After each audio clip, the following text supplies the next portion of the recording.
ಅದು ರಂಗಪುರ ಅನ್ನುವ ಊರು. ಕಾಂತಮ್ಮ ಮನೆ ವರಾಂಡದಲ್ಲಿ ಕೂತ್ಕೊಂಡು ಪಕ್ಕದ ಮನೆ ರಂಗಮ್ಮನ ಹತ್ತಿರ ಮಾತಾಡ್ತಾ ಇದ್ಲು. ಮನೆಯೊಳಗಡೆಯಿಂದ ಪಾತೆಗಳ ಶಬ್ದ ಕೇಳಿಸ್ತಿತ್ತು. ಏನೇ ಸೀತಾ, ಇನ್ನು ಆ ಒಲೆ ಹತ್ರನೇ ಕೂತ್ಕೊಂಡಿದ್ದೀಯಾ? ಟೈಮ್ ಆಗ್ತಾ ಇದೆ ನೋಡು, ಹಸುಗಳಿಗೆ ಹೋಗಿ ಹುಲ್ಲಾಕು. ಸೀತಾ ಒಳಗಡೆಯಿಂದ, ಆಯ್ತತ್ತೆ, ಗಂಜಿ ಮಾಡ್ತಾ ಇದ್ದೆ, ಇದಕ್ಕೆ ಮಜ್ಜಿಗೆನ ಕಲ್ಸಿಟ್ಟಿ ಬರ್ತೀನಿ ಇವಾಗ. ಏನತ್ತಿಗೆ, ನಿಮ್ಮ ಸೊಸೆ ತುಂಬಾ ಚುರುಕಾಗಿ ಕೆಲಸ ಮಾಡ್ತಾ ಇದ್ದಾಳೆ. ನೀವ್ ಯಾಕೆ ಬೆಳಿಗ್ಗೆ ಬೆಳಿಗ್ಗೆ ಹೀಗೆ ಕಿರ್ಚ್ತಾ ಇದ್ದೀರಾ? ನೀವು ಕಿರ್ಚಾಡೋದ್ ನೋಡಿ ನಾವೆಲ್ಲ ಎದ್ದು ಬರ್ತೀವಿ. ಅಯ್ಯೋ ರಂಗಮ್ಮ, ನಿನಗೇನೆ ಗೊತ್ತು, ಅವಳು ತುಂಬಾ ಚುರುಕಾದ ಹುಡುಗಿನೇ, ಆದ್ರೆ ಖರ್ಚು ಮಾಡೋದ್ರಲ್ಲೇ ಜಾಸ್ತಿ. ಆ ಉಪ್ಪು ಖಾರ ಎಣ್ಣೆನ ಹೇಗೆ ಸುರಿತಾಳೆ.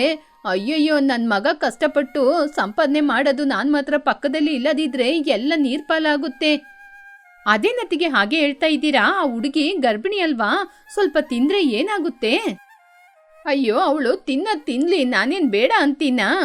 ನೆನ್ನೆ ಮೊನ್ನೆ ಅಷ್ಟೇ 2 kg ಈರುಳ್ಳಿ ತಂದ್ಲು, ಅದು ಅಷ್ಟು ಬೇಗ ಖಾಲಿ ಮಾಡಿದಳೆ. ಅದಕ್ಕೆ ಅವಳು ಅಡಿಗೆ ಮಾಡುವಾಗ 1, 2 ಅಂತ ನಾನೇ ತೆಗೆದುಕೊಡೋದು. ಅಷ್ಟರಲ್ಲಿ ಸೀತಾ ಕೈ ತೊಳ್ಕೊಂಡು ಹೊರಗಡೆ ಬಂದ್ಲು. ಅತ್ತೆ, ಸಾರಿಗೆ ತರಕಾರಿ ಬೇಕು, ಆ ಕೀ ಕೊಡ್ತೀರಾ? ಇರು, ನಾನೇ ಬರ್ತೀನಿ. ಆ ಕೀ ಕೂಡ ನನ್ನ ಹತ್ರನೇ ಇದೆ. ಏ ರಂಗಮ್ಮ, ನೀನು ಹೋಗಿ ಬಾ, ಮತ್ತೆ ಸಂಜೆ ನೋಡೋಣ. ರಂಗಮ್ಮ ಅಲ್ಲಿಂದ ಹೋದ್ಮೇಲೆ ಕಾಂತಮ್ಮ ಅವರ ಸೊಂಟದಲ್ಲಿ ಇಟ್ಕೊಂಡಿದ್ದ ಕೀನ ತಗೊಂಡು ಮೆಲ್ಲೆ ಎದ್ದು ಅಡಿಗೆ ಮನೆಯ ಹತ್ತಿರ ಹೋಗ್ತಾ ಇದ್ರು. ಆವಾಗ ಸೀತಾನವ್ರ ಹಿಂದೆನೆ ಹೋದ್ಲು. ಏನೇ ಸೀತಾ, ಇವತ್ತು ನುಗ್ಗೆಕಾಯಿ ಸಾರು ಮಾಡು. ನಮ್ಮ ಗಿಡದಲ್ಲೇ ಬೆಳೆದಿದ್ದು ಅಂತ ತುಂಬಾ ಜಾಸ್ತಿ ಎಲ್ಲ ಹಾಕಕ್ ಹೋಗ್ಬೇಡ.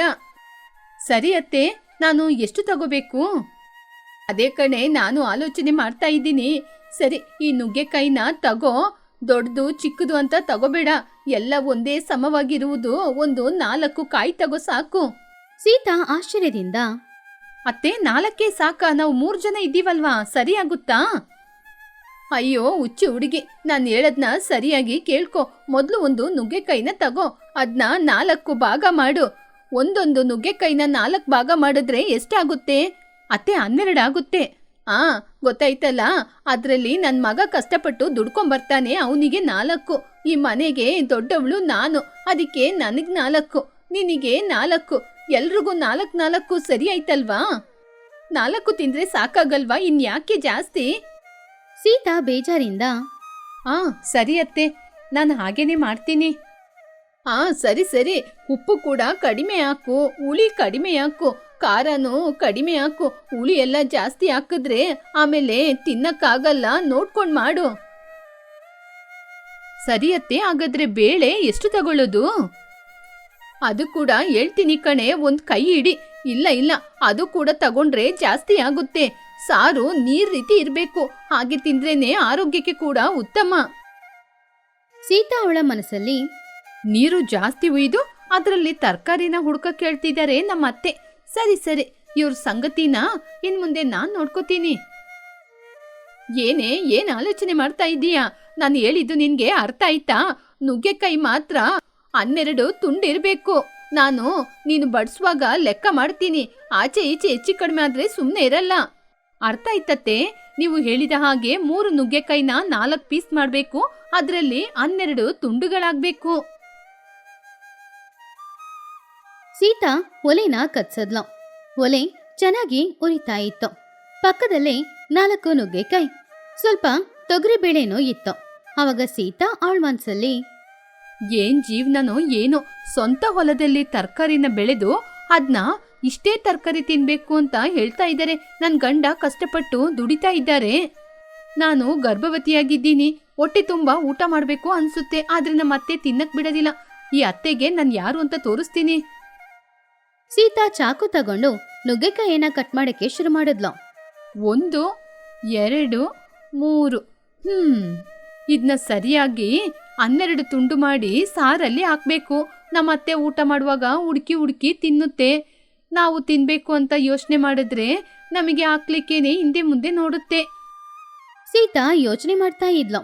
ಆವಾಗ ಅವಳು ನಗುತ್ತಾ, ಹೌದು, ಅತ್ತೆ ಕೇಳಿದ್ದು ರುಚಿ, ಹಾಗೇನೆ ತರಕಾರಿ ತುಂಡುಗಳು ಕಾಣದ ಹಾಗೆ ಮಾಡ್ಬಿಟ್ರೆ? ಒಂದು ಪಾತ್ರೆಯಲ್ಲಿ ನೀರು ಇದ್ದು ಅದರಲ್ಲಿ ಕಟ್ ಮಾಡಿಟ್ಟಿರುವ ನುಗ್ಗೆಕಾಯಿಗಳನ್ನ ಹಾಕಿ ಅದನ್ನ ಒಲೆಯಲ್ಲಿಟ್ಲು. ಸ್ವಲ್ಪ ಹೊತ್ತು ಬೇಯುತ್ತೆ ಅಂತ ನೋಡಿದ್ರೆ ಸೀತಾ ಅದನ್ನ ಜಾಸ್ತಿಯಾಗಿ ಬೇಯಿಸಿದ್ಲು. ಈ ತರಕಾರಿ ಚೆನ್ನಾಗಿ ಬೇಯಬೇಕು. ಹೇಗೆ ಅಂದ್ರೆ ಇದರ ತುಂಡು ಕೈಗೇನೆ ಸಿಗ್ಬಾರ್ದು. ಸ್ವಲ್ಪ ಸಮಯದ ನಂತರ ನುಗ್ಗೆಕಾಯಿ ಒಳಗಡೆ ಇರುವ ಗೊಜ್ಜೆಲ್ಲ ಸಪ್ರೇಟ್ ಆಗಿ ಇಟ್ಟು ಆಮೇಲೆ ಬೇಯ್ತಾ ಇರುವ ಆ ಬೇಳೆಯಲ್ಲಿ ಆ ಗೊಜ್ಜೆಲ್ಲ ಹಾಕಿ ಚೆನ್ನಾಗಿ ಸಾರು ಕುದಿತಾ ಇದ್ದಾಗ ಟೇಸ್ಟ್ ಮಾಡಿ, ಅಬ್ಬಾ, ರುಚಿ ಚೆನ್ನಾಗಿದೆ. ತರಕಾರಿ ಎಲ್ಲ ಸಾಂಬಾರಲ್ಲಿ ಕರಗಿ ಹೋಗಿದೆ. ಇವಾಗ ಸ್ವಲ್ಪ ಸಾಂಬಾರ್ ಹುಡಿನೂ ಮೆಣಸಿನ ಹುಡಿ ಹಾಕಿದ್ರೆ ಇನ್ನೂ ರುಚಿ ಸೂಪರ್ ಆಗಿರುತ್ತೆ. ಸೀತಾ ಆಮೇಲೆ ಆ ಸಾರಿಗೆ ಒಗ್ಗರಣೆ ಕೊಡ್ಬೇಕು ಅನ್ನೋದಕ್ಕೋಸ್ಕರ ಸ್ವಲ್ಪ ಬೆಳ್ಳುಳ್ಳಿ ಜಜ್ಜಿ ಹಾಕಿ ಕರ್ಬೇವಿನ ಸೊಪ್ಪು ಸಾಸಿವೆ ಎಲ್ಲಾನು ಹಾಕಿ ಒಗ್ಗರಣೆ ಕೊಟ್ಲು. ಅದರ ಪರಿಮಳ ಮನೆ ಇಡೀ ಹರಡ್ತಾ ಇತ್ತು. ನೋಡಕ್ಕದೇನೋ ಸಾಂಬಾರ್ ತರಾನೇ ಇತ್ತು, ಆದ್ರೆ ಅದರಲ್ಲಿ ಯಾವುದೇ ತರಕಾರಿನೂ ಇಲ್ಲ. ಇವಾಗ ಬನ್ನಿ ಅತ್ತೆ, ನಿಮ್ಮ ಲೆಕ್ಕಾಚಾರ ಎಲ್ಲಿ ಸರಿ ಹೋಗುತ್ತೆ ಅಂತ ನಾನ್ ನೋಡ್ತೀನಿ. ಮಧ್ಯಾಹ್ನದ ಸಮಯ ಆಯ್ತು. ರಾಮಯ್ಯ ಹೊಲದಿಂದ ಮನೆಗೆ ಬಂದ. ಕೈಕಾಲ್ ಮುಖ ಎಲ್ಲ ತೊಳ್ಕೊಂಡು ಊಟ ಮಾಡೋದಕ್ಕೋಸ್ಕರ ಬಂದಾಗ ಕಾಂತಮ್ಮ ಎಲೆ ಹಾಕಿದ್ರು. ಅಮ್ಮ, ನನಗೆ ಕೆಲ್ಸಕ್ಕೆ ಮತ್ತೆ ಹೋಗ್ಬೇಕು. ಹಸಿವು ಜಾಸ್ತಿ ಆಗ್ತಿದೆ. ಸೀತಾ ವಾಸನೆ ಘಮಘಮ ಅಂತ ಬರ್ತಿದೆ. ಏನ್ ಅಡಿಗೆ ಮಾಡಿದ್ಯಾ ಇವತ್ತು? ಅವಳು ಏನೋ ಅಡಿಗೆ ಮಾಡಿರ್ತಾಳೆ. ನಾನೇ ಪಕ್ಕದಲ್ಲಿ ನಿಂತು 4 ನುಗ್ಗೆಕಾಯಿ ಕೊಟ್ಟಿದ್ದೀನಿ. ಅದರಲ್ಲೇ ಸಾರು ಮಾಡ್ಬೇಕು ಅಂತ ಹೇಳಿದೀನಿ. ಆದ್ರೆ ಘಮಘಮ ಬರ್ತಾ ಇದೆ. ಏನ್ ಮಾಡಿದಾಳೋ ಏನೋ. ಸೀತಾ ಅನ್ನ ಹಾಗೂ ಸಾರು 2 ತಗೊಂಡ್ ಬಂದ್ಲು. ಬನ್ನಿ ಬಾವಾ, ಕೂತ್ಕೊಳ್ಳಿ. ಅತ್ತೆ, ನೀವು ಕೂಡ ಬಂದು ಕೂತ್ಕೊಳ್ಳಿ. ಶಾಂತಮ್ಮ ಸೀತಾನ ನೋಡಿ, ಮೊದ್ಲು ನನ್ನ ತಟ್ಟೆಗೆ ಹಾಕು. ನಾನು ಹೇಳಿದ್ದು ನಿಂಗೆ ಯೋಚನೆ ಇದೆ ಅಲ್ವಾ? ನನ್ನ 4 ತುಂಡು ನುಗ್ಗೆಕಾಯಿ ಮೊದ್ಲು ನನ್ನ ತಟ್ಟೆಗೆ ಬೀಳ್ಬೇಕು. ಸರಿ ಅತ್ತೆ, ನಿಮ್ ಮಾತ್ನ ಇಲ್ಲ ಅಂತ ಹೇಳ್ತೀನಾ? ಬಡಿಸ್ತೀನಿ. ಸೀತಾ ಮೊದ್ಲು ರಾಮಯ್ಯನಿಗೆ ಅನ್ನ ಬಡ್ಸದ್ಲು. ಆಮೇಲೆ ಶಾಂತಮ್ಮನಿಗೂ ಹಾಕದ್ಲು. ಆಮೇಲೆ ಸಾರು ಪಾತ್ರೆನ ಓಪನ್ ಮಾಡಿದಾಗ ಅದರಲ್ಲಿ ಕಾಂತಮ್ಮ ನೋಡಿದ್ರು. ಏನೇ, ಪಾತ್ರೆಯಲ್ಲಿ ಸಾರು ಚೆನ್ನಾಗಿ ಕಾಣಿಸುತ್ತೆ, ರುಚಿ ಚೆನ್ನಾಗಿದೆ. ಆದ್ರೆ ತರಕಾರಿಯಲ್ಲೇ? ಅಯ್ಯೋ ಅತ್ತೆ, ಗಾಬರಿ ಪಡ್ಬೇಡಿ. ಇದ್ರೊಳಗೆ ಹುಡ್ಕಾಡ್ತೀನಿ, ಮೊದ್ಲು ಬಡಿಸ್ತೀನಿ ಇರಿ. ಸೀತಾ ಪಾತ್ರೆಯಿಂದ ಸಾಂಬಾರ್ ತೆಗೆದು ಅನ್ನದಲ್ಲಿ ಹುಯ್ದ್ಲು. ಏನೇ, ಒಂದ್ ತರಕಾರಿ ತುಂಡು ಕೂಡ ಕಾಣ್ತಾ ಇಲ್ಲ. ಸಾರ್ನ ಮಾತ್ರ ಹಾಕಿದೀಯಾ, ಆದ್ರೆ ನುಗ್ಗೆಕಾಯಿ ಕಾಣಿಸ್ತಾ ಇಲ್ಲ. ಅಯ್ಯೋ ಅತ್ತೆ, ಯಾಕತ್ತೆ ಅಷ್ಟೊಂದು ಗಾಬರಿ ಪಡ್ತೀರಾ? ನಾನ್ ನಿಮ್ಗೆ ದ್ರೋಹ ಮಾಡ್ತೀನಾ? ರಾಮಯ್ಯನವರಿಗೆ ಬಡಿಸ್ತೀನಿ ಇರಿ. ಸೀತಾ ರಾಮಯ್ಯನಿಗೂ ಕೂಡ ಆ ಸಾರು ಇದ್ಲು. ರಾಮಯ್ಯ ತುಂಬಾ ಹಸುವಿಂದ ಇರೋದ್ರಿಂದ ಬೇಗ ಅನ್ನದ ಜೊತೆ ಸಾರು ಮಿಕ್ಸ್ ಮಾಡಿ ತಿನ್ನಕ್ಕೆ ಶುರು ಮಾಡ್ದ. ಅವನಿಗೆ ತುಂಬಾನೇ ಸಂತೋಷ ಆಯಿತು. ಬಾ ಸೀತಾ, ಎಷ್ಟು ಚೆನ್ನಾಗಿವತ್ತು ಅಡಿಗೆ ಮಾಡಿದ್ಯಾ ಕಣೆ. ಆ ನುಗ್ಗೆಕಾಯಿ ಎಲ್ಲ ಬಾಯಿಗೆ ಸಿಗ್ತಾ ಇದೆ. ರುಚಿ ತುಂಬಾ ಅದ್ಭುತವಾಗಿದೆ ಕಣೆ. ಕಾಂತಮ್ಮ ಕೋಪದಿಂದ, ಅಲ್ಲ ಕಣೋ, ನಿನಗೇನೋ ರುಚಿ ಇದೆ, ಆದ್ರೆ ನನಗೆ ತರಕಾರಿ ಮಾತ್ರ ಬಾಯಿಗೆ ಸಿಗ್ತಾನೇ ಇಲ್ಲ. ಏ ಸೀತಾ, ನಿಜ ಹೇಳೆ, ಆ 12 ನುಗ್ಗೆಕಾಯಿ ತುಂಡುಗಳನ್ನ ಏನೇ ಮಾಡಿದೆ? ಅಯ್ಯೋ ರಾಮ ರಾಮ, ಅತ್ತೆ, ನಾನೋಗಿ ಸುಳ್ಳು ಹೇಳ್ತೀನಾ? ನೀವು ಹೇಳಿದ ಆ 3 ನುಗ್ಗೆಕಾಯಿ ಹಾಕಿದೀನಿ, 4 ತುಂಡು ಮಾಡಿದೀನಿ, 12 ತುಂಡುಗಳಿದೆ. ಏನೇ, ನನ್ ಕಣ್ಣಿಗೆ ಬಟ್ಟೆ ಕಟ್ಟಿದೀನಾ? ಅಯ್ಯೋ ಅತ್ತೆ, ನೀವು ಎಷ್ಟೋ ಸಲ ಹೇಳ್ತೀರಲ್ವಾ, ಪದಾರ್ಥನ ಯಾವುದೇ ಕಾರಣಕ್ಕೂ ವ್ಯರ್ಥ ಮಾಡಬಾರ್ದು ಅಂತ.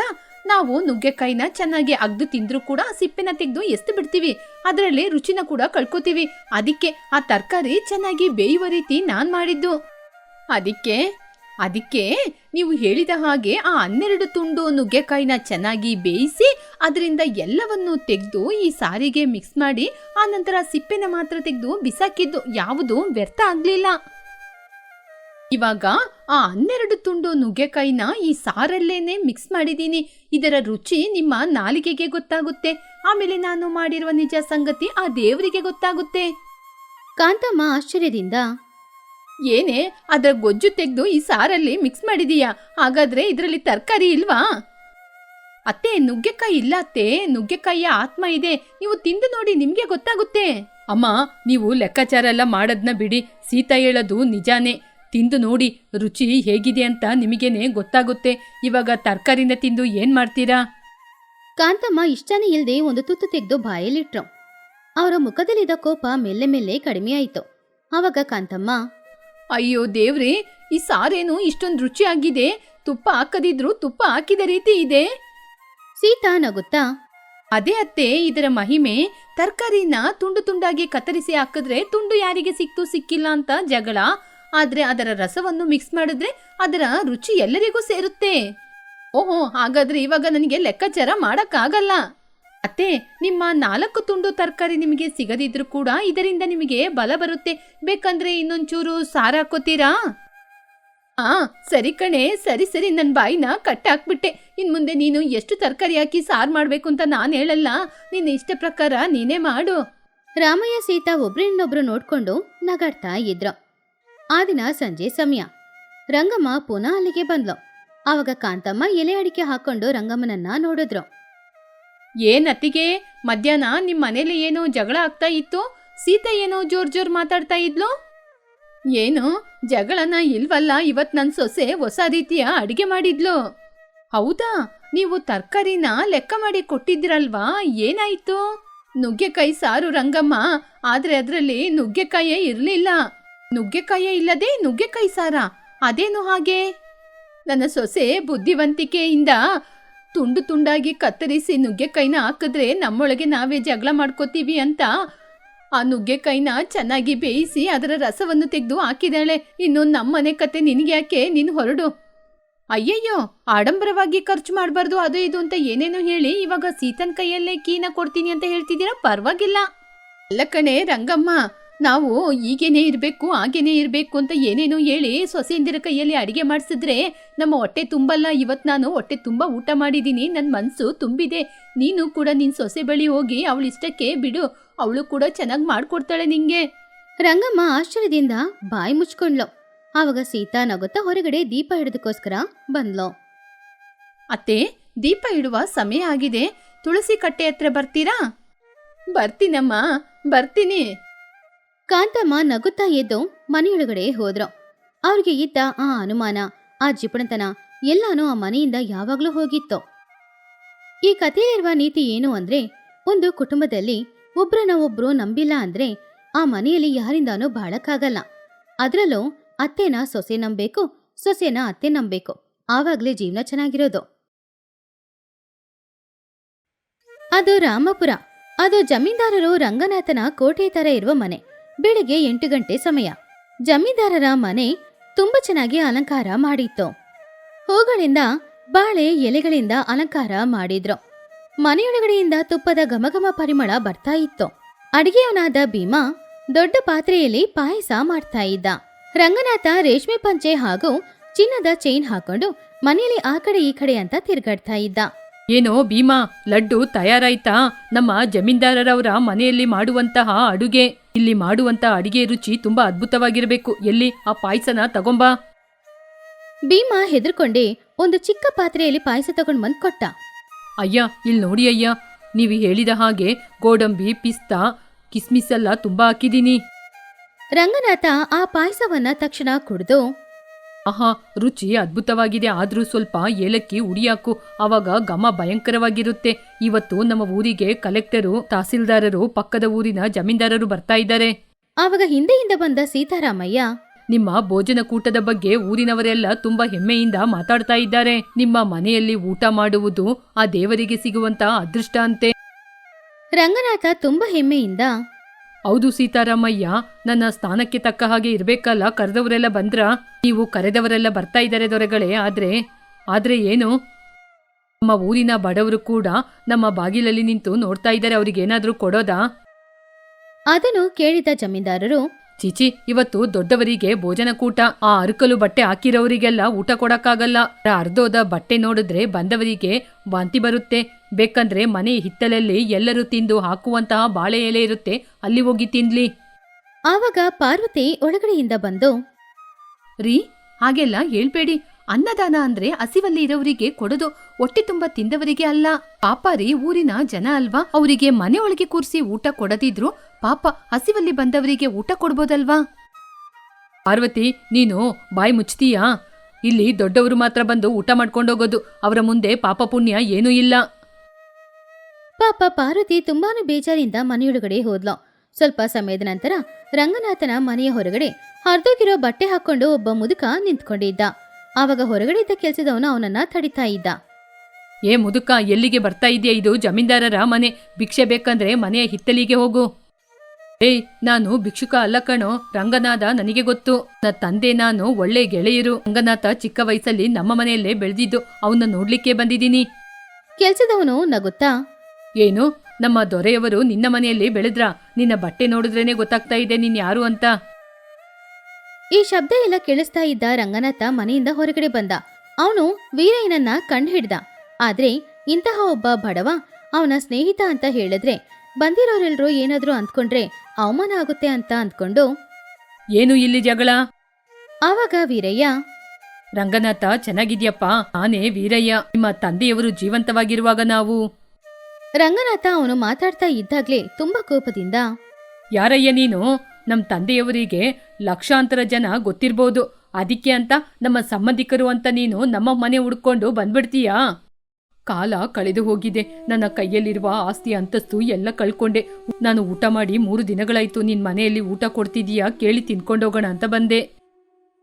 ರಂಗನಾಥ ಅದನ್ನು ಕೇಳಿ ನಗುತ್ತಾ, ಓಹೋ, ನೀನು ಊಟಕ್ಕೋಸ್ಕರ ತಾನೇ ಬಂದಿದ್ದು, ಮತ್ತೆ ಹಳೆಯ ವಿಷಯಗಳನ್ನೆಲ್ಲ ಯಾಕೆ ತೆಗಿತಾ ಇದ್ದೀಯಾ? ಸೀತಾರಾಮಯ್ಯ ಈ ವಯಸ್ಸಾದ ವ್ಯಕ್ತಿಯನ್ನು ಅಲ್ಲಿ ಮೂಲೆಯಲ್ಲಿ ಕೂರಿಸಿ ಎಲ್ಲರೂ ತಿಂದು ಬಾಕಿ ಇರುವುದನ್ನು ಕೇಳು ಇವರಿಗೆ. ವೀರಯ್ಯ ಬೇಜಾರಿಂದ, ಸೀತಾರಾಮ, ನಾನು ನಿನ್ನ ತಂದೆ ವಯಸ್ಸಲ್ಲಿ ಇರುವವನು. ನನ್ನ ಚಪ್ಪಲು ಬಿಚ್ಚುವ ಜಾಗದಲ್ಲಿ ಕೂರಿಸ್ತೀಯಾ? ಹಸಿವಿಗೆ ಶ್ರೀಮಂತ ಬಡವ ಅಂತ ಗೊತ್ತಿದೀಯಾ? ಇಲ್ಲಿ ನೋಡಯ್ಯ, ಇಲ್ಲಿ ಕೂತ್ರೆ ಕೂರು, ಇಲ್ಲದಿದ್ರೆ ಹೋಗು. ನನ್ನ ಅತಿಥಿಗಳು ಬರುವ ಸಮಯವಾಗಿದೆ. ಅವರ ಮುಂದೆ ನೀನ್ ನಿಂತ್ರೆ ನನ್ನ ಮರ್ಯಾದೆಯೇ ಹೋಗುತ್ತೆ. ವೀರಯ್ಯನ ಆತ್ಮಗೌರವ ಸತ್ತೋಯ್ತು.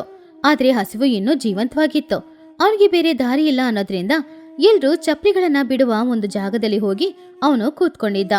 ಆವಾಗ್ಲೇ ಅಲ್ಲಿಗೆ ಒಬ್ರು ಅಜ್ಜಿ ಬಂದ್ರು. ದೊರೆಯವರೇ, ಇಲ್ಲಿ ನಮ್ಮ ದೊಡ್ಡಮ್ಮ ಬಂದಿದ್ದಾರೆ. ರಂಗನಾಥ ತಕ್ಷಣ ನಗುತ್ತಾ, ದೊಡ್ಡಮ್ಮ ಬನ್ನಿ ಬನ್ನಿ, ನಮ್ಮ ಮನೆ ಪಾವನವಾಗಿದೆ. ನಿಮ್ಮಂತವರಿಗೋಸ್ಕರನೇ ಕಾಯ್ತಾ ಇದ್ದೀನಿ. ಮನೆಯಲ್ಲಿ ಇಲ್ಲಿಯ ಆಸನ ಹಾಕಿದೆ. ಆವಾಗ ಆ ಅಜ್ಜಿ, ರಂಗನಾಥ, ಭೋಜನ ಕೂಟವನ್ನು ತುಂಬಾ ಚೆನ್ನಾಗಿ ಮಾಡಿದೀಯ. ಸುವಾಸನೆ ಅದ್ಭುತವಾಗಿದೆ. ಬನ್ನಿ ದೊಡ್ಡಮ್ಮ ಬನ್ನಿ, ಎಲ್ಲವೂ ನಿಮಗೋಸ್ಕರ ಕಾಯ್ತಾ ಇದೆ. ಹಾಗಂತ ಹೇಳಿ ಅಜ್ಜಿ ಮನೆಯೊಳಗಡೆ ಹೋಗ್ತಾ ಇದ್ದಾಗ ಇದ್ದಕ್ಕಿದ್ದಂತೆ ಅವರ ದೃಷ್ಟಿ ಅಲ್ಲಿದ್ದ ವೀರಯ್ಯನ ಮೇಲೆ ಹೋಯ್ತು. ವೀರಯ್ಯ ಒಂದು ಮೂಲೆಯಲ್ಲಿ ಕೂತ್ಕೊಂಡು ಕಣ್ಣಲ್ಲಿ ಕಣ್ಣೀರೊಂದಿಗೆ ಅಳ್ತಾ ಇದ್ದ.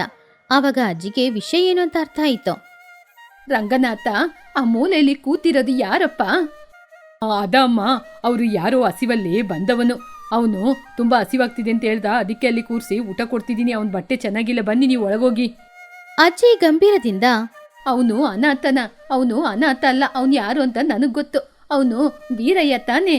ಕಾಲದಲ್ಲಿ ನಿಮ್ ತಂದೆಗೆ ಕಷ್ಟ ಬಂದಾಗ ಚಿನ್ನವನ್ನು ಕೊಟ್ಟು ಸಹಾಯ ಮಾಡಿದ್ದು ಇವನೇ ತಾನೇ. ಅದನ್ನು ಕೇಳಿದ ರಂಗನಾಥನಿಗೆ ಏನ್ ಹೇಳುದು ಅಂತ ಅರ್ಥ ಆಗದೆ, ಅದು ಒಂದು ಕಾಲದಲ್ಲಿ ಆಗಿರ್ಬೋದು, ಆದ್ರೆ ಇವಾಗ ಅವನು ಬಡವ, ನಾನು ದೊಡ್ಡ ಅಂತಸ್ತಿನಲ್ಲಿದ್ದೀನಿ.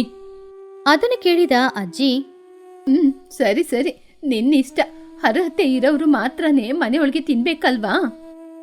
ಅಜ್ಜಿ ಸರಿ ಅಂತ ಮನೆಯೊಳಗಡೆ ಹೋದ್ರು. ಸ್ವಲ್ಪ ಸಮಯದಲ್ಲಿ ಅವರು ಮನೆಯಲ್ಲಿ ಮಾಡಿಟ್ಟಿರುವ ಹಬ್ಬದ ಊಟನ ತಗೊಂಡ್ ಬಂದು ರಂಗನಾಥ ಅವನ ಕೈಯಾರೆ ಅಜ್ಜಿಯ ಎಲೆಯಲ್ಲಿ ಬಡಿಸ್ತಾ ಇದ್ದ. ದೊಡ್ಡಮ್ಮ, ಇಲ್ಲಿ ನೋಡಿ, ಬಿರಿಯಾನಿ, ಪಚ್ಚಡಿ ಎಲ್ಲನೂ ನಿಮಗೋಸ್ಕರ. ರುಚಿ ನೋಡಿ. ಆದ್ರೆ ಅಜ್ಜಿ ಯಾವುದನ್ನು ತಿಂದೇ ಇಲ್ಲ. ಅವ್ರ ಕೈಯಲ್ಲಿದ್ದ ಚಿನ್ನದ ಬಳೆನ ತೆಗೆದು ಅಲ್ಲಿದ್ದ ಪಾಯಸದಲ್ಲಿ ಹಾಕಿದ್ರು. ಹಾಗೇನೆ ಅವರ ರೇಷ್ಮೆ ಸೀರೆನ ತೆಗೆದು ಅಲ್ಲಿರುವ ಸಾಂಬಾರಲ್ಲಿ ಹಾಕಿದ್ರು. ರಂಗನಾಥನಿಗೇನೂ ಅರ್ಥ ಆಗ್ಲಿಲ್ಲ. ದೊಡ್ಡಮ್ಮ, ಏನ್ ಮಾಡ್ತಾ ಇದ್ದೀರಾ? ಹುಚ್ಚಿಡ್ದಿದ್ಯಾ? ಪಾಯಸನ ಬಳೆಗೆ ಕೊಡ್ತಾ ಇದ್ದೀರಾ? ಕಾರ್ನ ರೇಷ್ಮೆ ಸೀರೆ ಒಳಗೆ ಹಾಕ್ತಾ ಇದ್ದೀರಾ? ಅತಿಥಿಗಳು ಊಟ ಮಾಡೋದನ್ನ ನಿಲ್ಲಿಸಿ ಆಶ್ಚರ್ಯದಿಂದ ನೋಡ್ತಾ ಇದ್ರು. ದೊಡ್ಡಮ್ಮ, ಯಾಕೆ ಹಾಗೆ ಮಾಡ್ತಾ ಇದ್ದೀರಾ? ದೈವಕ್ಕೆ ಸಮಾನವಾದ ಅನ್ನವನ್ನು ಹೀಗೆ ವ್ಯರ್ಥ ಮಾಡ್ತಿದ್ದೀರಾ? ನಾನು ಊಟವನ್ನು ವ್ಯರ್ಥ ಮಾಡ್ತಾ ಇಲ್ಲಪ್ಪ. ರಂಗನಾಥ ಊಟಕ್ಕೆ ಕರೆದಿದ್ದು ನನ್ನ ಅಲ್ವಲ್ಲ. ನನ್ನ ಮೈ ಮೇಲೆ ಇರುವ ಈ ರೇಷ್ಮೆ ಸೀರೆ, ನನ್ನ ಕಾಲಲ್ಲಿರುವ ಚಿನ್ನದ ಕಾಲ್ಗೆಜೆ, ನನ್ನ ಕೈಯಲ್ಲಿರುವ ಚಿನ್ನದ ಬಳೆ. ಅದೇನ್ ದೊಡ್ಡಮ್ಮ ಹಾಗೆ ಹೇಳ್ತಾ ಇದ್ದೀರಾ? ನಿಮ್ನ ತಾನೇ ನಾನು ಕರೆದಿದ್ದು. ಇಲ್ಲ ರಂಗನಾಥ, ನೀನ್ ನನ್ನನ್ನೇ ಕರೆದಿದ್ರೆ ನನ್ನ ಹಾಗೆ ಮನುಷ್ಯನಾಗಿರುವ ಆ ವೀರಯ್ಯನನ್ನು ಕೂಡ ಕರಿತಾ ಇದ್ದೆ ಅಲ್ವಾ? ಹಸಿವು ನನಗೆ ಹೇಗೆ ಇದೆಯೋ ಹಾಗೆ ತಾನೇ ಅವನಿಗೂ ಇದೆ. ನನ್ನ ಮೈಯಲ್ಲಿ ರಕ್ತ ಹರಿಯುವ ಹಾಗೆ ಅವನ ಮೈಯಲ್ಲೂ ರಕ್ತ ಹರಿತಾ ಇದೆ. ಆದ್ರೆ ಅವನ್ನ ಹೊರಗೆ ಕೂರಿಸಿ ನನ್ನ ಮಾತ್ರ ಯಾಕಪ್ಪ ನೀನು ಮನೆಯೊಳಗೆ ಕೂರಿಸ್ದೆ? ಅಂದ್ರೆ ಅವರು ಅರ್ಧೋದ ಬಟ್ಟೆ ಹಾಕಿದಾರಲ್ವಾ? ಹೌದು ತಾನೆ. ಅಂದ್ರೆ ನೀನು ಗೌರವ ಕೊಡೋದು ಮನುಷ್ಯನಿಗೆ ಅಲ್ಲ, ಅವ್ರು ಹಾಕೊಂಡಿರುವ ಬಟ್ಟೆಗೆ, ಅವರ ಬಳಿ ಇರುವ ಆಸ್ತಿಗೆ, ಅಂತಸ್ತಿಗೆ. ಅದಕ್ಕೇನೆ ನಾನು ನನ್ನ ರೇಷ್ಮೆ ಸೀರೆಗೆ, ಚಿನ್ನದ ಬಳೆಗೆ ಊಟ ಕೊಡಿಸ್ತಿದ್ದೀನಿ. ರೇಷ್ಮೆ ಸೀರೆ, ಬಂಗಾರದ ಬಳೆ ತಿನ್ನಿ. ಜಮೀನ್ದಾರರು ಕೊಟ್ಟಂತಹ ಆ ತುಪ್ಪದ ಲಾಡನ್ನು ತಿನ್ನಿ.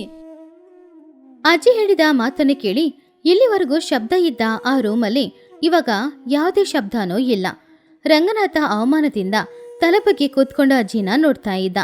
ಆವಾಗ ಅಜ್ಜಿ ಅವನನ್ನ ನೋಡಿ, ಏನು ರಂಗನಾಥ ಮಾತಾಡ್ತಾ ಇಲ್ಲ? ಊಟ ಹಸಿವನ್ನು ತೀರಿಸ್ಲಿಕ್ಕೆ ಇದೆಯೇ ಹೊರತು ಅಹಂಕಾರವನ್ನು ತೋರ್ಸಕ್ಕೆ ಅಲ್ಲ. ಹೊರಗಡೆ ಕೂತಿರುವ ವೀರಯ್ಯ ಒಂದು ಕಾಲದಲ್ಲಿ ನಿನ್ಗೆ ಸಹಾಯ ಮಾಡಿದ್ದಾರೆ. ಮಾನವೀಯತೆ ಅನ್ನೋದು ಮನುಷ್ಯನಿಗೆ ಇರಬೇಕಾದ ಮೊದಲ ಲಕ್ಷಣ. ಆದ್ರೆ ಇವಾಗ ನೀನು ದೊಡ್ಡ ಭೋಜನಕೂಟವನ್ನು ಏರ್ಪಡಿಸಿದ್ರು ಅದು ವಿಷಕ್ಕೆ ಸಮಾನ. ಪ್ರತಿಯೊಬ್ಬ ಮನುಷ್ಯ ಕೂಡ ಸಾಯುವಾಗ ಈ ಆಸ್ತಿ ಅಂತಸ್ತನ್ನು ಎತ್ಕೊಂಡೋಗೋದಿಲ್ಲ. ಆದ್ರೆ ನೀನು ಅವನಿಗೆ ಹೇಳಿದಂತ ಮಾತುಗಳು ಅವನ ಮನಸ್ಸಲ್ಲಿ ಆಳವಾಗಿ ಮುಳ್ಳಿನಂತೆ ಚುಚ್ಚುತ್ತಾ ಇರುತ್ತೆ. ರಂಗನಾಥನ ಕಣ್ಣಿನ ಮುಂದ್ಗಡೆ ಅವ್ರ ತಂದೆ ಬಂದು ಅವ್ರ ತಂದೆ ಹೇಳಿದ ಮಾತುಗಳು ಕೂಡ ಬಂತು. ಆವಾಗ ಅವನು ಬೇಜಾರಿಂದ, ನಾನು ಕ್ಷಮಿಸಿ ದೊಡ್ಡಮ್ಮ.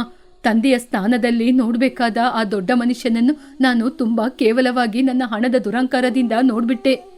ನೀನು ನನ್ನ ಜೊತೆ ಕ್ಷಮೆ ಕೇಳ್ಬೇಕಾಗಿಲ್ಲ. ನೀನು ಹೊರಗಡೆ ಕೂರ್ಸಿದ್ಯಲ್ಲ ವೀರಯ್ಯ, ಅವ್ರ ಜೊತೆ ಕ್ಷಮೆ ಕೇಳಿ ಮನೆಯೊಳಗೆ ಕರ್ಕೊಂಡ್ ಬಾ. ರಂಗನಾಥ ತಕ್ಷಣ ಹೊರಗಡೆ ಹೋದ. ವೀರಯ್ಯನಿಗೆ ಕೈ ಕೊಟ್ಟು ಅವನನ್ನ ಎಬ್ಬಿಸ್ದ. ಚಿಕ್ಕಪ್ಪ, ನನ್ನನ್ನು ಕ್ಷಮಿಸಿ. ನೀವು ಬೇರೆಯವರಲ್ಲ, ನನ್ನ ಸಂಬಂಧಿಕರು. ಒಳಗೆ ಬನ್ನಿ.